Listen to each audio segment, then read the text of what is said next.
د بهرنیو چارو وزارت سیاسي مرستیال شیر محمد عباس ستانکزی وایي چې د نما پښتونکو د افغانستان لپاره د ملګرو ملتونو سازمان لخوا نوي استازي معرفي کېدو ته اړتیا نشته.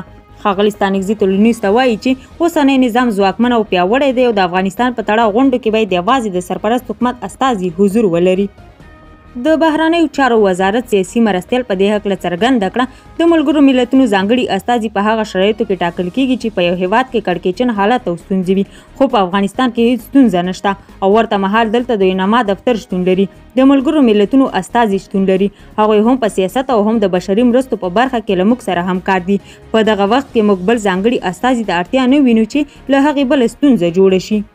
ښاغلی ستانکزی دغه راز ټینګار کوي چې ځینې څهرې هڅه کوي چې د حکومتولۍ په برخه کې د اسلامي امارت مسؤلیت کمزوری وښایي.